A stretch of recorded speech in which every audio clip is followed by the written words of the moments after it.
결국 이런 굴욕과 의문 끝에 5월 승풍파랑은 첫 방송을 시작했습니다. 한국을 버리고 중국을 선택한 제시카였기에 네티즌들은 기대와 비난 모두 엄청났습니다. 하지만 막상 방송에서는 잘할 것이라는 예상과 달리 무척 안타까운 모습들이 많이 보여 팬들의 마음을 아프게 했는데요. 올라와라. 헐, 어쩌다 중국까지 가게 됐냐? 중국어 진짜 못하노. 연습 좀 하고 나가지. 최근 네티즌들은 뜻밖의 장소에서 포착된 그녀를 본 뒤 하나같이 안타까움을 나타냈습니다. 한국의 레전드 걸그룹 출신인 그녀가 중국의 오디션 프로그램에 심사위원이 아닌 참가자로 등장했기 때문인데요. 이 연예인은 바로 걸그룹 소녀시대 출신 제시카입니다. 최근 제시카는 중국 망고TV 오디션 프로그램인 승풍파랑 적저저 시즌3에 출연하였습니다. 이 프로그램은 30대 이상 여성 연예인들이 서바이벌을 통해 5인조 걸그룹을 재데뷔하는 과정을 담은 프로그램입니다. 전 시즌에서는 미스 A 출신 페이지아가 출연하여 큰 화제가 되었는데요. 그런데 제시카는 출연이 확정되자 안타깝네요. 어쩌다 이 지경까지. 이제는 한국에서는 활동 진짜 힘들겠네요 라며 국내 네티즌들에게 엄청난 비난을 받았습니다.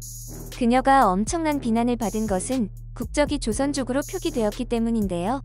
그녀는 소녀시대 시절부터 미국으로 국적을 표기했기 때문에 네티즌들 입장에서는 의아해할 수밖에 없었습니다. 제시카는 여론이 악화되자 소속사인 코리델 엔터테인먼트를 통해 방송국에서도 해당 자료를 작성한 적이 없다. 누군가 가짜로 명단을 작성해 뿌린 것 같다라며 서둘러 해명을 하였습니다. 제시카가 급히 해명을 하였음에도 의문이 풀리지 않던 네티즌들은 인터넷에 올라온 기사를 보며 그녀의 급박한 현재 상황을 알 수 있었는데요. 제시카의 남자친구인 타일러 권과 함께하던 블랑앤 에클리어가 80억 원 규모의 채무 불이행 소송에 휘말리는 매우 불미스러운 논란이 생긴 것이죠. 제시카의 회사 대표이자 남자친구인 타일러 권은 반박 기사에서 개인의 대출이 아닌 회사의 대출이라며 무척 억울하다는 입장을 밝혔습니다. 하지만 제시카가 수석 디자이너로 참여했고 제시카의 이름으로 홍보를 많이 했던 만큼 그녀 역시 대중들에게 받는 비난을 피하기 힘들었습니다. 대중들은 이런 그녀를 보며 소녀시대가 어찌하다가라며 안타까움을 나타내기도 했는데요. 그런데 제시카는 소송에 휘말린 기간에도 이해할 수 없는 행동으로 더 큰 비난을 받았습니다. 제시카는 자신의 유튜브 채널에 샤넬백을 새로 샀다며 언박싱 영상을 올린 것인데요. 긍정적인 답변도 많았던 반면 그냥 딱해 보인다. 누나 그러다가 파산해요. 빚이나 갚아라 라며 제시카를 이해할 수 없다는 반응이었습니다. 억울해하던 제시카는 올해 4월 소송을 걸었던 조이킹 엔터프라이즈가 고소를 취하하겠다는 뜻을 밝히며 사건은 일단락되었는데요. 하지만 제시카는 새로운 도전이라는 명목하에 결국 중국 오디션 승풍파랑 시즌3에 참여하게 된 것이었죠. 그런데 제시카가 승풍파랑에 참가한다는 기사가 나올 당시 네티즌들은 소녀시대의 소속사 SM엔터가 올린 게시물을 보고 희비가 교차할 수밖에 없었는데요. 바로 팬들의 오랜 바람대로 소녀시대 컴백을 예고하는 게시물을 올렸기 때문입니다. 팬들은 정말 소녀시대 컴백이라며 믿지 못하겠다는 분위기였는데요. 며칠 후 5월 데뷔 15주년을 기념하여 컴백하겠다는 기사가 나며 팬들을 환호하게 만들었습니다. 하지만 원년 멤버인 제시카가 빠진 8인의 컴백이라 소녀시대 팬들은 어쩔 수 없는 상황인 줄 알면서도 내가 사랑하던 제시카가 어쩌다 일이 됐냐라며 안타까워하는 반응을 보였습니다. 소녀시대가 레전드로서 완전체 컴백을 준비하는 사이에 제시카는 중국 오디션 참가자로 참여해야만 하는 다소 굴욕적인 모습을 보였기 때문인데요. 더욱이 이 프로그램에는 제시카의 현재 남자친구인 타일러 권의 전 여친 종은동이 함께 출연하여 네티즌들을 깜짝 놀라게 만들었습니다. 결국 이런 굴욕과 의문 끝에 5월 승풍파랑은 첫 방송을 시작했습니다. 한국을 버리고 중국을 선택한 제시카였기에 네티즌들은 기대와 비난 모두 엄청났습니다. 하지만 막상 방송에서는 잘할 것이라는 예상과 달리 무척 안타까운 모습들이 많이 보여 팬들의 마음을 아프게 했는데요. 첫 번째는 이동 중인 차 안에서의 인터뷰를 한 제시카의 중국어 수준에 실망을 한 것이었죠. 제시카는 어설픈 중국어로 더듬거리며 오늘 언니 동생들을 만나야 한다라고 말했는데요.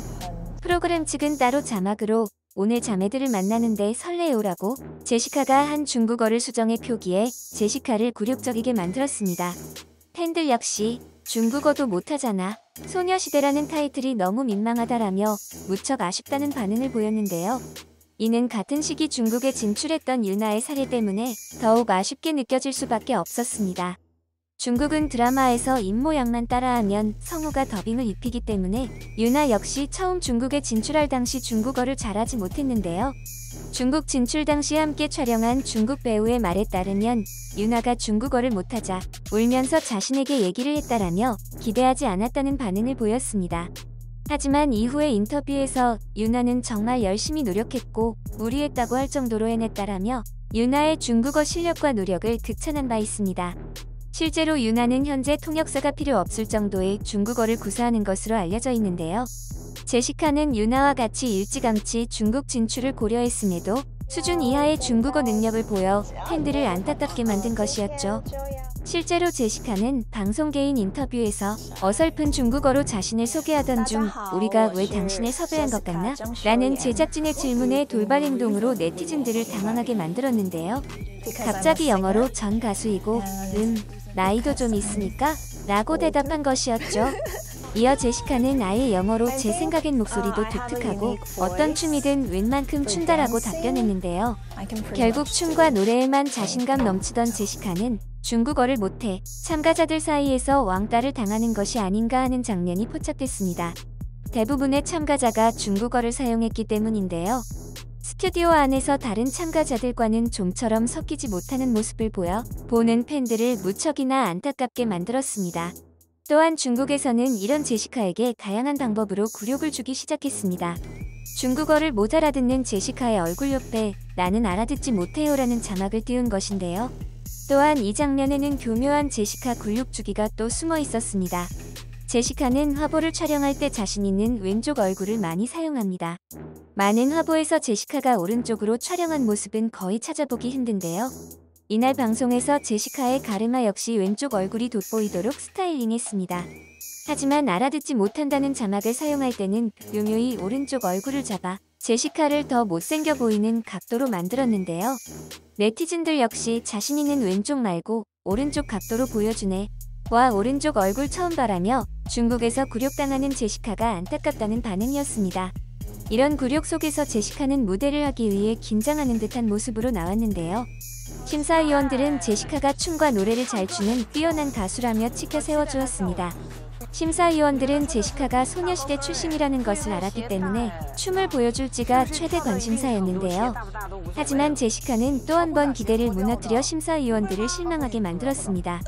그것은 바로 춤을 추지 않고 노래만 불렀던 것인데요. 왜 춤을 추지 않았냐? 라는 심사위원의 질문에 제시카는 준비할 시간이 없었다. 나는 여기로 바로 왔다. 한 달 동안 여기 있었다라며 중국에 한 달 동안이나 있었는데 준비를 하지 못했다는 무성의한 태도를 보여준 것이었죠. 이에 심사위원은 라며 다소 실망한 듯한 눈치를 주었는데요. 하지만 무대에서는 다행히 호평을 받으며 체면치레를 하게 되었습니다. 이번 무대는 제시카의 첫 무대이기 때문에 앞으로의 결과 역시 무척이나 기대가 되는데요. 팬들은 한국을 버리고 중국으로 갔지만 이왕이면 한국을 대표해 잘해주었으면 하는 바람이 많은 것으로 보입니다. 제시카가 앞으로 승풍파랑에서 선전하는 모습을 기대해봐도 좋겠죠. 이번 영상도 마음에 드셨다면 구독과 좋아요를 부탁드리며 이상 오놀이었습니다. 감사합니다. you